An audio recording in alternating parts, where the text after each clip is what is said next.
262 PDTG 2021 PNPBR antara Riko Kurniawan dan kawan-kawan bertugas melawan Wali Kota Pekanbaru Kabupaten Tugas nyatakan dibuka dan terbuka untuk umum.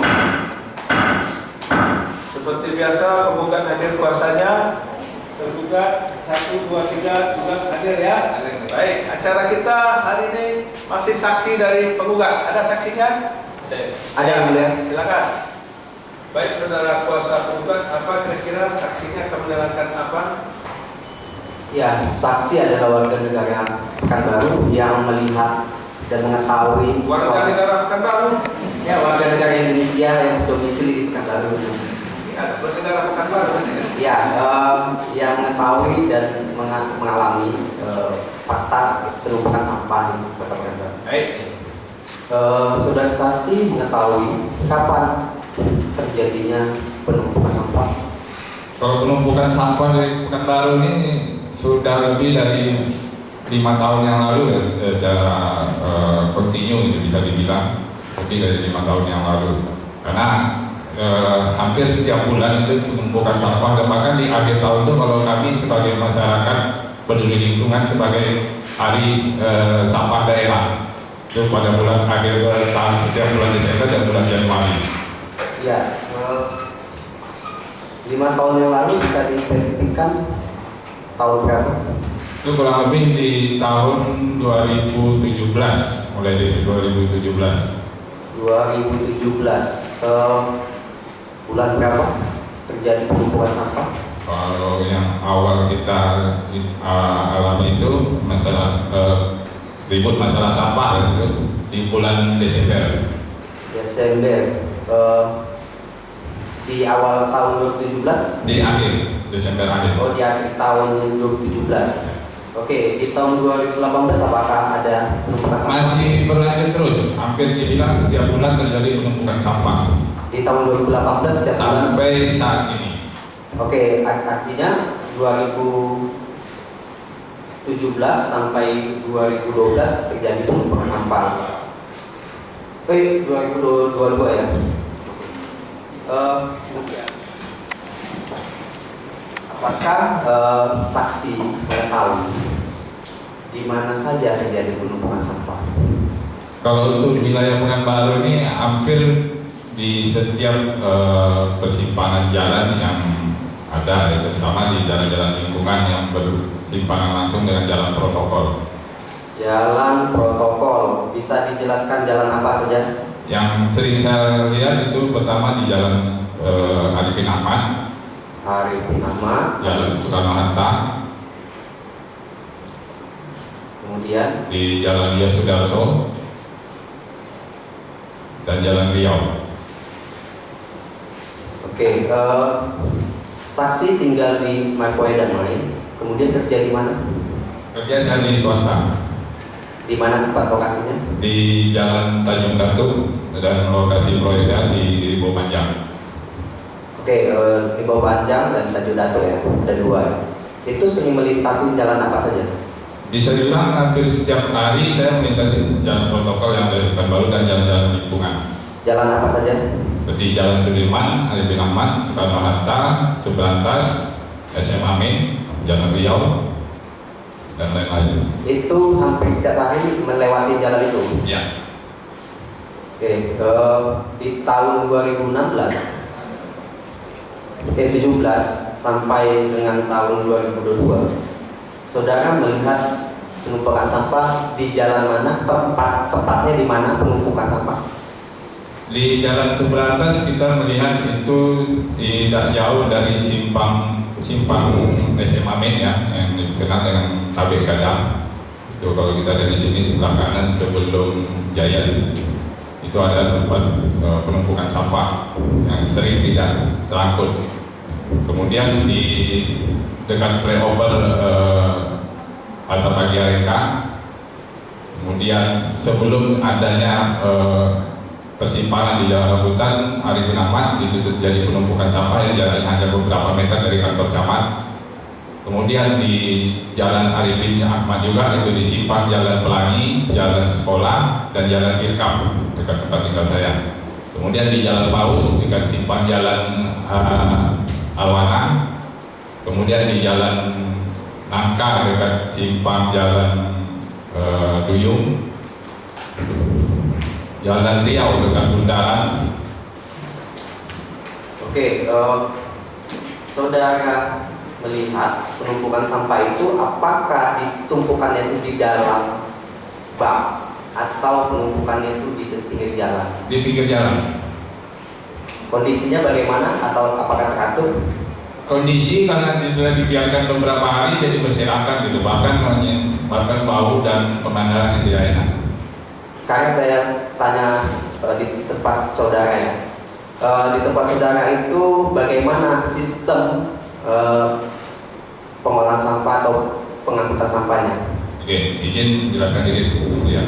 Di daerah saya itu di Kelurahan Sidomulyo Timur, tepatnya di RW 5, kita ada sekarang ini pengolahan sampah, pengangkutan sampah mandiri yang dilaksanakan oleh Pemda setempat. Tapi pada awal-awalnya berjalan itu ada peraturan pemerintah yang melarang pengangkutan sampah swadaya.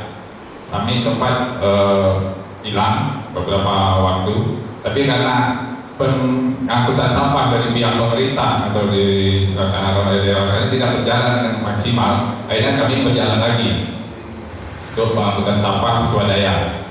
Itu dilakukan oleh masyarakat atau kelompok pemudanya. Oke, kenapa melakukan pengangkutan sampah mandiri? Karena dari pihak pemerintah atau daerah tidak mengangkut sampah secara maksimal setiap hari. Bahkan kalau kita tumpukan itu di depan rumah, itu sampai 3 atau 4 hari tidak ada penjemputan. Di dalam di lingkungan saudara itu perumahan atau campur, ada perumahan, ada rumah warga. Oke, yang mengangkut ke TPS siapa? Kita ada dari kelompok pemuda. Itu pengolahan sampah, pengangkutan sampah mandiri itu sejak kapan ya? Sejak 2015 kita sudah mulai. Oke, karena terjadi penumpukan sampah. Itu sampai berapa hari tidak diangkut? Kira-kira? Kalau perkiraan lebih dari 1 minggu. Lebih dari 1 minggu. Oke. Tadi tahu dampaknya apa ya? Kemudian itu 1 minggu, ada nggak yang dilakukan oleh anggota dewan? Kalau setahu saya hanya kunjungan ya, bukan sidang, istilahnya seperti sidang itu, kunjungan mendadak aja ke lokasi-lokasi itu atas permintaan dari masyarakat. Permintaan atas masyarakat melakukan kunjungan ya? Ya, kondisi di lapangan. Oke, selain itu yang dilakukan wali kota apa? Tidak ada, hanya memberikan nanti akan ada pengangkutan atau perbaikan dari pihak kontraktor. Oke, yang sudah ketahui itu asal tahu dari mana dia? Saya pernah ikut mendampingi kunjungan pertama waktu itu ada di simpang Jalan Babutan. Oke, mendampingin siapa? Anggota dewan kita. Boleh tahu siapa namanya? Namanya saya lupa di tahun 2019. Oke, mendampingin apakah ketika mendampingin itu pasca itu terjadi penumpukan lagi atau tidak? Lagi ada penumpukan sampah. Masih ada penumpukan sampah. Berarti nggak tahu ya dampaknya apa ketika kunjungan ya? Kita belum ada reaksi langsung di pas kunjungan itu. Oke. Pengetahuan saudara, terjadi penumpukan sampah 2019 yang saudara katakan paling parah itu dikarenakan apa? Karena tidak diangkutnya sampah oleh pihak ketiga. Kenapa saudara tahu tidak ada pengangkutan sampah dari pihak ketiga? Itu ada pemberitaan di media massa. Oke, pemberitaan dari media massa. Bapak begitu mengetahui permasalahan sampah karena Bapak sering melintas di dalam protokol dan lingkungan. Pertanyaan saya, selain Bapak bekerja di 2 tempat tadi di mana berikutnya? Jalan-jalan itu dan Bu Panjang itu Bapak sehari-hari berkegiatan itu di mana? Yang ada di organisasi Sport Mancing Riau, salah satu organisasi peduli lingkungan. Apa? Organisasi apa tadi? Sport Mancing Riau. Sport mancing. Saudara anggota. Saya ketua. Saudara ketua. Sport Mancing Riau. Sport mancing ya? Iya. Mancing Riau. Ya, lanjut. Ya, itu komunitas apa dan saudara bisa jelaskan bergerak di bidang apa dan kemudian apa kegiatan-kegiatan komunitas itu? Komunitas kami ini adalah kumpulan penghobi mancing yang bergerak di bidang, selain bergerak di bidang mancing juga sosial dan peduli lingkungan. Salah satu aksi kami tahun 2019 melakukan kegiatan bersih Sungai Siak dalam rangka HPSN, Hari Peduli Sampah Nasional. Oke, tahun 2019 melakukan bersih-bersih Sungai Siak. Tahun 2020 ya? 2020 bersih-bersih Sungai Siak dalam rangka apa itu? HPSN, Hari Peduli Sampah Nasional. Hari Peduli Sampah. Saudara ingat kapan diperingati Hari Peduli Sampah? Tanggal 22 Februari. Oke, dalam melakukan kegiatan bersih-bersih biasanya komunitas pancing ini, sport pancing ini mengajak komunitas lain atau kemudian mengajak pemerintah untuk melakukan bersih-bersih? Ya, kita koordinasi juga. Selama ini kita koordinasi dengan WALI, Wadah Lingkungan Hidup Indonesia, dan organisasi pencinta alam, itu dari mahasiswa maupun dari masyarakat. Pemerintah ada? Ada terlibatkan kemarin itu dengan anggota dewan juga. Anggota dewan. Saudara saksi. Ya. Saudara saksi ini mengatakan tinggal di Markoen ya? Ya. Ya. Di lingkungan saudara saksi ada resolusi resmi nggak tentang pemungutan sampah? Itu yang ngambil pengangkutan yang ngambil sampah. Iya, pengangkut sampah ya. Ya. Yang resmi dari pemerintah kota. Tidak ada. Tidak ada. Tidak ada. Tidak ada. Tidak ada. Mulai kapan stopnya itu? Dari 2017 yang kita melakukan distribusi mandiri. Jadi setiap pengangkutan sampah yang dilakukan oleh Popda, kita distribusi 10.000 per rumah tangga. Itu yang 10.000 itu per rumah tangga itu distorkan mana? Nah itu saya tidak tahu.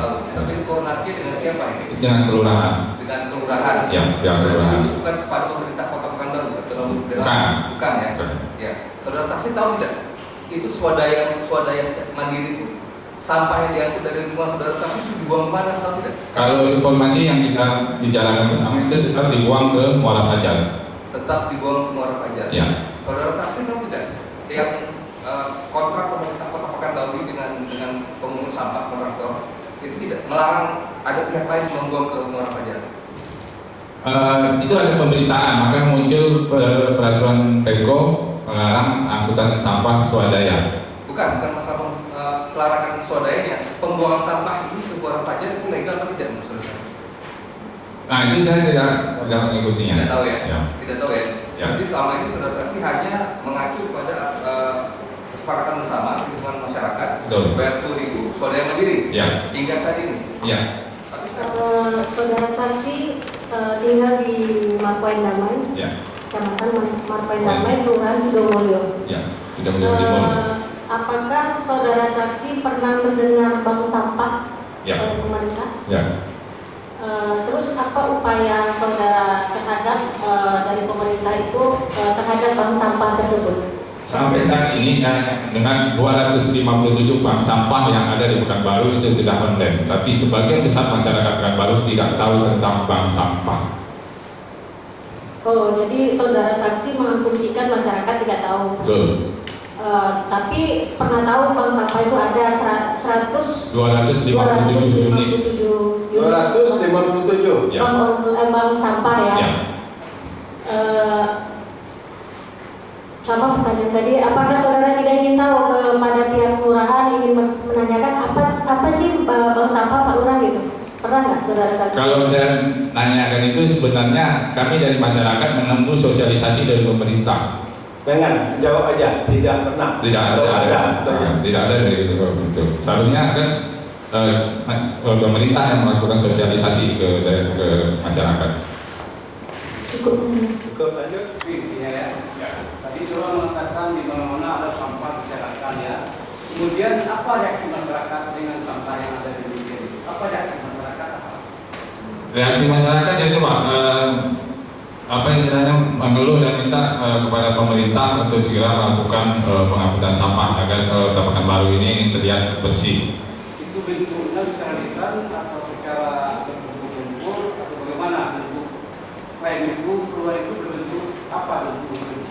Selain ini pernah kita sampaikan ke Dewan Pak, Dewan Kota Pekanbaru. Bahkan di bulan Mei kemarin ini anggota Dewan melakukan pemanggilan terhadap Kepala Dinas DMH Pekanbaru, tapi tidak menghadiri panggilan tersebut. Itu untuk anggota dewan untuk dia ada dengan temuan itu ada upaya-upaya semacam komunikasi masyarakat dengan terkait tentang sampah ini ada? Tidak ada, Pak. Dengan kalau di kota tadi kan ada surat instruksi semacam tadi ya. Ya. Itu kan sudah tahu sudah ada itu ya. Apa reaksi di masyarakat? Ya, sebenarnya masyarakat mendukung peraturan pemerintah itu, tapi karena tidak berjalan, akhirnya masyarakat mempunyai inisiatif sendiri untuk agar lingkungannya tetap bersih. Jadi swadaya seperti itu aja ya. Ya. Ya. Jadi surat sebagai pemancing katanya ya. Iya. Jadi kok sekarang bagaimana saudara sungai-sungai seperti sungai yang sudah bersih atau bagaimana? Itu tambah parah dari tahun 2019 sampai 2020. Kalau kita lihat yang dari 2019 ke 2022 ini sangat memprihatinkan, bahkan Sungai Siak ini sudah tercemar dan tidak layak untuk konsumsi. Parah ya. Nah, itu kalau Dari tahun 2020. ya, karena itu termasuk sungai tercemar di Indonesia sekarang. Ya, baik ya. Ini kesempatan terakhir kepada penggugat untuk menghadirkan saksi-saksi. Apabila pada persidangan minggu berikutnya tidak bisa menghadirkan 4 orang saksi yang disampaikan tadi, kita melangkah ke ahli. Dah sepakat ini? Ya, kita catat lebih cara ya. Baik. Sebelum kita tutup, sudah cukup jelas? Dari penggugat 1 cukup jelas, penggugat 2, penggugat 3. Baik, memberi kesempatan kepada penggugat menghadirkan 4 orang saksi lagi. Persidangan ini kita cukupkan dan kita tunda. Insya Allah akan kita buka kembali 1 minggu ke depan, hari Senin tanggal 13 Juni. Dengan catatan apabila itulah kesempatan terakhir, kalau datang 2 ya 2, kalau kita periksa. Ya, tidak ada lagi penambahan waktunya untuk saksi. Kita masuk ke ahlinya lagi. Ya, ahli berapa orang bicara nanti? Ya, terima kasih yang mulia. Kalau ahli kita sedang berkomunikasi yang mulia karena jaraknya cukup waktu dan mereka mepet. Kita ingin bertanya apakah boleh kemudian ahli kita dihadirkan secara Zoom meeting online yang mulia? Apa tidak gitu? Upayakan ahli dari mana nih ahlinya nih? Dari Jakarta yang mulia. Jakarta ya. Iya. Kalau tidak bisa kita bakal nanti ya. Tapi kita efektif waktunya ini maksudnya ya. Dan nanti molor-molor lagi. Nah, minggu depan itu saksi habis. Maksimal 4, kalau kurang 4 kita periksa berapa yang ada. Tidak ada lagi pengundurannya. Nanti baru beralih kepada saksi dan ahli dari para penggugat ya. Baik ya. Baik, sudah cukup. Kepada para pihak dan hadir kembali pada persidangan berikutnya. Insya Allah hari Senin tanggal 13 Juni sidang nyatakan ditutup. Oh, terlambat lagi ya lah. Kenapa nggak tadi aja? Andi Wijaya ini kelamaan. Mana? Ini udah tidak natural.